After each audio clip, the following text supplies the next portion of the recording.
우리의 생과 화와 복을 주관하시는 전능하신 아버지 하나님, 예수 그리스도가 아버지의 품을 떠나 나그네 삶을 살아가는 우리들에게 찾아오셨고, 그 주님이 우리의 모든 죄와 문제들을 다 십자가에 도말하심으로 우리가 진정 자유함을 얻었습니다. 이 땅에 사는 삶이 비록 공고하며 나그네의 삶이지만은 결국 우리는 하나님 나라의 백성으로 그 나라에 가기 위하여 잠시 들른 나라인 것을 고백합니다. 오늘도 우리의 삶이 주 앞에 거룩하고 복된 삶이 될 수 있도록 인도해 주시고, 주님 말씀하신 것처럼 우리의 삶이 이웃을 사랑하는 삶으로 나오도록 도와주옵소서. 예수 그리스도의 이름으로 기도하옵나이다. 아멘. 창세기 37장 29절에서 36절입니다. 어제는 28절까지 보았지요.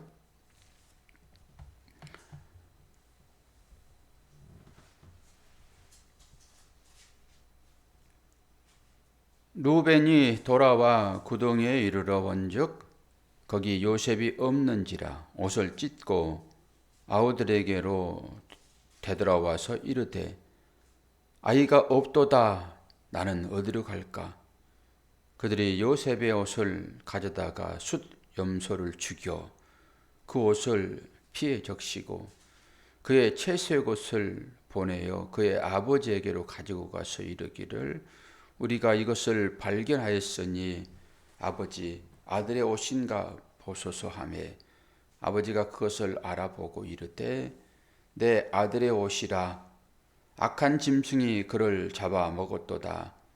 요셉이 분명히 찢겠도다 하고 자기 옷을 찢고 굵은 배로 허리를 묶고 오래도록 그의 아들을 위하여 애통하니 그의 모든 자녀가 이로하되 그가 그 이로를 받지 아니하여 이르되 내가 슬퍼하며 수월로 내려가 아들에게로 가리라 하고 그의 아버지가 그를 위하여 울었더라.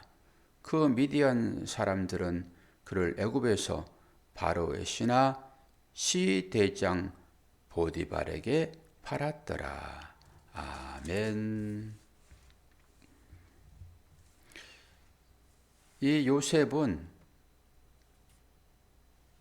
자기 아버지가 아주 극진하게 사랑했던 특별 대우를 받았던 그런 아들이에요. 이 요셉이 입은 옷을 보면 알 수 있습니다.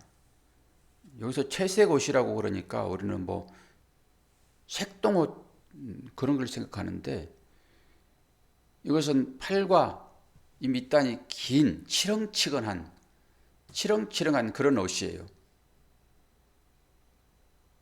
이건 왕복 같은 그런 개념이 들어있고 특별히 장자들이 입는 옷이라고 보시면 돼요. 이 야곱은 요셉을 그렇게 생각했다라고 하는 거예요. 특별 대우한 거죠. 근데 우리는 이 장면을 보면서 일반적으로는 야곱이 요셉을 편애하지 않았겠는가 이렇게만 생각을 하잖아요. 그 편애가 가져온 그것들로 인해 가지고 형제들에게 분란이 일어났다 이렇게 보는데 더 큰 의미는 루벤은 버려지고 이 요셉이 장자의 직분을 받은 것으로 이렇게 보시면 돼요. 그것 때문에 지금 형제와의 다툼이 생기고 결국 야곱은 지금 요셉이 죽는 걸로 보잖아요. 그런 과정 중에 하나라 이렇게 보시면 영적인 의미가 더 확실하게 드러났죠. 우리가 이 정도까지는 이제 분별해 볼 수가 있잖아요. 그리고 아버지의 품을 떠나서 이방 나라로 팔려가는 그런 요셉의 삶. 이것이 우리들에게 현실적으로 주어지는 삶의 의미가 무엇인가를 보아야 되잖아요. 이것만 해결되어지면은 우리의 삶 가운데 일어나는 이 일들을 우리는 너무 근심적인 그런 시각으로 보지는 않게 될 것입니다. 왜 우리가 이것을 그렇게 긴 안목으로 보아야 되는가라고 하는 거잖아요. 오늘 이 요셉이 아버지의 집을 떠나서 지금 다른 집으로 팔려가잖아요. 그것을 영적인 시각으로 보게 되면은 딱 예수 그리스도가 아버지 집 하나님 나라를 떠나서 이 땅에 온 거예요, 이게. 그렇게 보시면 정확합니다. 성경이 우리에게 생명이 되는 거잖아요. 이 성경 말씀이 진리인 것이고 이게 하나님 예수 그리스도의 말씀이니까 이 말씀이 우리한테 생명이 되는 거예요. 생명이 되려고 그러면은 그걸 깨닫는 거죠. 이 땅에 영원한 사람이 어디 있습니까? 길어봐야 100년. 100년이라고 하면은 그 진짜 삶다운 삶이 몇 년이겠냐고요. 거의 억지로 약에 의해서 생명이 연장된 거잖아요. 뭐 복지 혜택이 잘 주어지고 그래서 오래 사는 것 뿐이에요. 사람다운 삶. 그러니까 사람다운 삶이다라고 하는 것은 세상 사람들의 가치로 제가 말씀을 드리는 거예요. 사람이 움직이면서 남에게 피해 주지 아니하고 스스로 먹고 살 수 있는 그런 삶을 사람다운 삶이라고 세상은 정의를 해놨잖아요. 그 삶이 우리한테 얼마나 되냐고요. 나이 들면 거의 얹혀서 살죠. 오히려 짐이 되기도 하고. 그러나 우리가 이러한 일들을 보면서 요셉이 팔려가는 이 일을 보면서 우리의 인생이 딱 그렇구나. 이렇게 보시면 됩니다. 우리 현 본적 성도님도 그렇게 보시면 되는 거예요. 지금 삶의 실제잖아요. 우리는 대한민국에 살고 있으니까 누가 뭐 나가라 말도 하지 아니하고 아주 잘 살고 있잖아요. 그런데 이 중에서도 뭐 월세를 산다든지 그러면은 기간 되면은 쫓겨나잖아요. 뭐가 다릅니까? 똑같아요. 모든 일들이. 하나님의 시간대 안에서 이것을 봐야 되는 거예요. 하나님의 시간은 하루가 1000년 같고 1000년이 하루 같은 이 시간 안에 우리가 살고 있단 말이에요. 그래서 이 하나님의 큰 나라의 개념을 가지고 이걸 보게 되면은 애들이 딱 색감 놀이하는 장난감 놀이하는 생활과 뭐가 다르냐고요. 우리 삶이. 우리가 영원히 살 사람들인데 예수께서 당신의 나라를 떠나서 이곳에 오셔서 3년을 사셨잖아요. 물론 33년의 기간이 있지만은 공생의 기간은 3년이란 말이에요. 그 삶이 진짜 삶인 거예요. 그 전에 삶은 삶이 아니에요. 공생의 기간, 우리가 그 기간을 사는 거예요. 그러면 예수 믿기 전의 삶이 30년이고 60살이 믿고 지금 66세라고 그러면은 60년은 그냥 사는 거고 6년의 삶이 하나님 나라의 삶이란 말이에요. 그 삶이 진짜 삶인 것이죠. 예수를 믿는가 동시에 하나님의 나라에 시민권이 주어지잖아요. 사도 바울에게 로마 시민권이 주어지듯이 예수 믿는 그 순간부터 우리는 보이진 않지만은 믿음이라고 하는 것은 뭐예요? 보이지 않는 것을 믿는 것이죠. 그 영적인 그 시민권이 딱 주어졌으므로 그 순간부터 별로 걱정할 게 없죠. 이 나그네의 삶을 마감하면은 어떤 사람은 짧게 살기도 하고 어떤 사람은 길게 살기도 하고 또 결국은 그 믿음이라고 하는 그 시민권 들고 그 천국에 입성할 것이니까 거기서는 다시 파송되지도 아니하고 영원히 거기서 사는 거잖아요. 이것을 믿느냐? 결론이 있죠. 그럼 딱 살펴보는 거예요. 제가 어제 일찍 2시쯤 일어나가지고 뭐 우리 주위에 이제 이런 분들이 안 계시니까 별로 뭐 생각을 않고 살았잖아요. 근데 이 문제가 딱 닥치니까 제가 나름대로 이제 인터넷 들어가가지고 이럴 경우에 어떻게 되는가라고 한 2시간 이상을 인터넷 검색을 했어요. 그러면서 일반적인 그런 예비 지식을 좀 가졌는데 이제 이걸 해결을 해야 되겠죠? 이걸 해결을 해야 되는데 상당히 문제가 좀 있더라고요. 그런 부분에 있어서. 몇 개월 지났냐, 몇 개월 지났냐, 몇 년 지났냐 이게 따라 가지고 벌금이 상당히 나오고 이런 부분이. 그리고 그런 분들이 엄청나요. 제일 많은 분들이 이 중국 사람들이에요. 제일 많은 사람들이. 근데 강제로 추방할 수도 없는 상황이고. 그러니까 암암리에경 전부 살고 계시는데 물론 다급한 문제이기는 하죠. 우리가 이런 문제가. 그래서 해결을 해야 되는데 해결하려고 그러면은 이제 최고 3천만 원까지 벌금이 정해져 있어요. 이제 기간이 좀 오래 되신 분들이 불법 체류자로 오래 되신 분들이 최고 이제 3개월짜리는 200만 원부터 시작이 되더라고요. 벌금이. 근데 이거를 이제 해결하지 않으면 안 돼요. 그리고 좀 알아봤더니 이 코로나 이 기간 동안에는 그걸 면제를 해줬더라고요. 그래서 기간이 이제 올해부터 적용이 되어지는데 2월까지 기간을 해가지고 출국했다 다시 돌아온 사람들 그리고 3월 31일까지 출국을 하게 되면은 다시 들어올 수 있는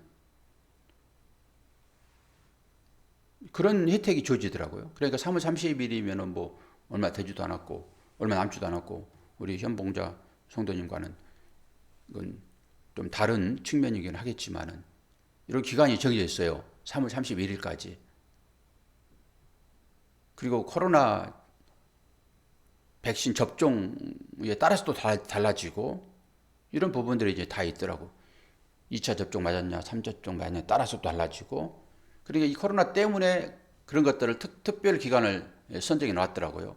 그리고 이것 이제 해결되어지게 되면은 다시 들어올 수도 있는. 그러지 않고 이게 불법 체류자가 돼가지고 이게 이제 어려워지면은 10년 동안 못 돌게 돼 있어요. 10년 동안. 이런 부분들 때문에 지금 되게 이제 어려울 것 같은데 이거는 이제 기도를 통해서 우리가 하나님께 또 하소연하고 문제를 해결하도록 하는데 이것이 주는 메시지가 뭔가라고 하는 거예요. 이게 결론입니다. 우리의 삶을 통해서 하나님 나라를 보지 못하면은 삶이라고 하는 것은 이 성경에 기록된 삶들이잖아요. 선지자가 계속 얘기를 하고 있고 그리고 신약에 넘어와 가지고는 사도들이 그 얘기를 하고 있고 이게 성경의 기록입니다. 이게 우리의 삶에 그대로 지금 적용되고 있잖아요. 이게 삶에 적용되고 있는 이 일들을 통해서 하나님의 사인을 발견하지 못하면 아무것도 아니라고요. 우리는 이 말씀만을 하나님의 법으로 보고 있지만은 이제는 우리가 이 말씀을 다 거의 깨달았잖아요. 그러면 이제 어떻게 봐야 되는 거예요? 이 삶으로 나타나는 하나님 말씀. 삶에서 계속 주어지고 있잖아요. 똑같은 일이 주어질 수는 없지요. 우리가 어떻게 지금 팔려갑니까? 요셉처럼. 그러면 이것을 끌어당겨가지고 우리 삶으로 적용하게 되면은 우리가 어디로 팔려갑니까? 각 직장 생활로 팔려가잖아요. 그리고 더 크게는 하나님 나라의 백성으로서 이 땅에 파송돼 나그네라고요. 그런 시각으로 봐야 되는 거예요, 이제. 그리고 좀 이런 신분에 있어서 얼마나 불안하겠냐, 마음이. 이게 쫓겨날 수도 있는 상황인데 얼마나 불안하겠냐고요, 이런 상황들이. 그런데 저와 여러분은 일단은 대한민국의 시민권자이기 때문에 그럴 일은 없잖아요. 그럼 이걸 봐야 되는 거예요. 이게 뭘 말하고 있는지. 우리가 크게 대한민국에 거주하면서 추방당할 일은 없겠다라고 마냥 그냥 편안하게 살 것인가?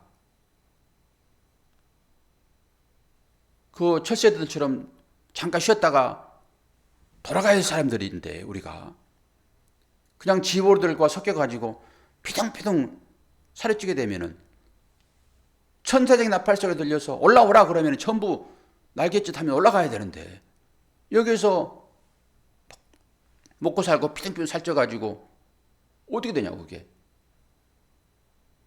이 골이 비어야 되는데 그 골에다가 전부 기름기를 채워놨으니 어떻게 날아가냐고요. 새는 전부 골 비었잖아요. 뼈골이에요, 뼈골. 그래서 가벼워서 날아가는 거잖아요. 그런데 거기에 피덩피덩 기름을 채워 넣어가지고 살게 되면은 어떻게 날아가냐고요. 좀 날아가다 바로 떨어져 버렸지. 이런 부분을 볼 수 있어야 한단 말이에요. 야, 이게 현실이로구나, 이게. 우리가 안주하면 안 되겠다. 그리고 언제든지 다 우리는 호출되면은 다 거기에 갈 사람들인데 우리가 어떻게 살아야지? 다 똑같은 신분인 거예요, 지금. 다 부르면 가는 거예요. 우리가 뭐 여기서 형제들에게 요셉이 팔렸구나 그러지만은 하나님의 시각으로 보게 되면은 그거 보낸 거라니까요. 이 시각이 우리한테 있어야 되는 거예요. 쫓겨났다 그러면은 아, 부르셨구나. 제가 말씀드렸잖아요. 모세가 하나님의 부름을 받고 그 애굽으로 들여보내잖아요. 그리고 또 나오잖아요. 똑같은 보라고 하는 단어를 쓴다니까요. 가라라고 할 때도 보라는 단어를 쓰고 오라라고 할 때도 보라는 단어를 써요. 하나님께서 우리들을 이곳에 보낼 때도 마찬가지고 데려갈 때도 마찬가지란 말이에요. 왜 이 인식이 우리한테 없냐라고 하는 거지요. 어떤 사람들은 좀 길게 번외를 받고 어떤 사람들은 짧게 번외를 받고 어쨌든 간에 그 사명 다 감당하는 거예요. 지금 성도님이 우리한테 보내진 것은 하나님이 보낸 거라니까요. 뭘 보라가는 거예요. 이 현실 문제도 함께 기도해라 라고 하는 의미도 있지만은 너희들 다 같은 사람들이야. 너희들은 무슨 대한민국 시민권 있어가지고 너희들은 뭐 안전할 줄 알아? 내가 부르면 다 와야 되는 거야. 이겁니다, 여러분. 이걸 깨달으면 되는 거예요. 그런 마음의 평안이 오는 거지요. 부르면 가는 거고 보내면 가는 거고 다 그런 관계란 말이에요. 조금 더 안정되게 살면 그것이 무슨 우리한테 영원히 사는 어떤 담보입니까? 아니란 말입니다. 우리의 실제의 현실을 이 일들 통해서 보라라고 하는 거예요. 지금 요셉이 팔려가잖아요. 단순히 무슨 채색을 수 있고 아버지가 그 아들을 편애해서 형제들 간의 미움의 대상이 되고 해서 끌려가는구나. 이렇게만 보지 마시라는 것이죠.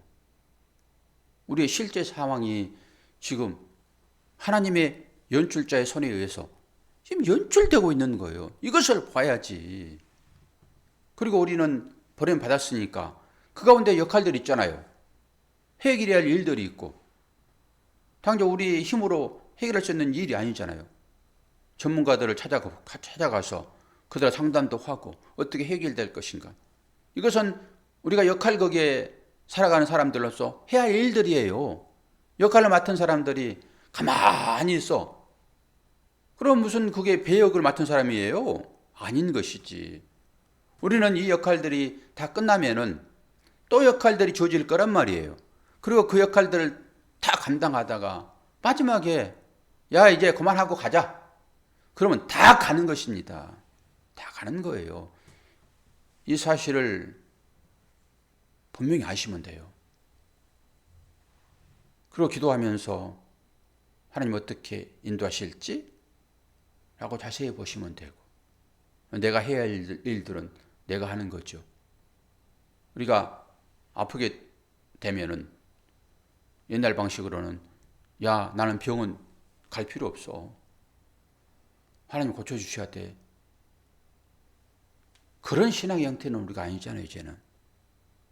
그렇게 하게 되면은 아픈 병원도 가고 새벽기도도 하고 이 두 가지 것을 같이 해야 되죠. 또 이 문제를 해결하기 위해 얼마나 노력하셨는지를 내가 알 수 없으나 어떤 식의 노력이 있고 지금 어떤 상황 가운데 있고 자세히 알지를 못합니다. 그런 것들을 서로 얘기를 하고 하면서 기도하고 또 알아볼 바 또 알아보기도 하고 그렇게 해서 또 우리에게 맡겨진 이 극 중의 한 장면을 잘 소화하면은 각자 배역에 따라서 하면 되는 거죠. 뭐 그러지 않겠습니까? 그 일 잘하면 되는 거예요. 결과는 어차피 하나님께서 하시는 것이고 우리는 최선을 다해서 하면 되는 거죠. 주시는 배역 잘 감당할 수 있도록 하나님께 또 힘달라고 이 새벽에도 여러분 기도하시고 이 모든 삶을 통해서 아버지의 마음이 어떤가 이거 깨달으면 됩니다. 이게 믿음인 거예요. 그리고 그 안에서 평안하고 자유하시면 돼요. 가라 그러면 예, 오라 그러면 예. 이게 믿음인 것이지 내 생각대로 하는 것이 믿음은 아니다라고 하는 것입니다. 오늘 또 새벽을 깨워서 함께 기도하는 여러분 이 일들을 깨닫고 우리 현봉자 성도님을 위하여 여러분 기도해 주시기를 바랍니다. 기도하겠습니다. 좋으신 아버지 하나님, 하나님의 나라의 백성을 이 땅에 보내신 것은 각자 책임을 다하고 맡겨진 배역 다하고 돌아오라고 하는 하나님의 사인이 오늘 요셉이 팔려가는 과정입니다. 어떤 역할을 맡았던지 간에 열심을 다하여 주님의 부름에 합당한 배역의 삶을 잘 살다가 주님 부르실 때 착하고 충성된 종이라는 말 들을 수 있는 우리 모두가 될 수 있도록 도와주시고 현봉자 성도님 마음 가운데 여러 가지 불안감이 있을 것인데 아버지의 그 마음을 만져주시고 모든 것을 하나님께 위임하며 그분께 기도하여 좋은 결과 얻을 수 있도록 은혜 허락하여 주옵소서. 오늘 또 새벽에 깨우는 우리 사랑하는 모든 성도들의 삶 가운데도 희노애락이 있을 것인데 기쁠 때 함께 기쁨을 나누고 어려울 때 함께 기도하는 우리 모두가 되도록 은혜 허락하여 주옵소서. 예수 그리스도의 이름으로 기도하옵나이다. 아멘.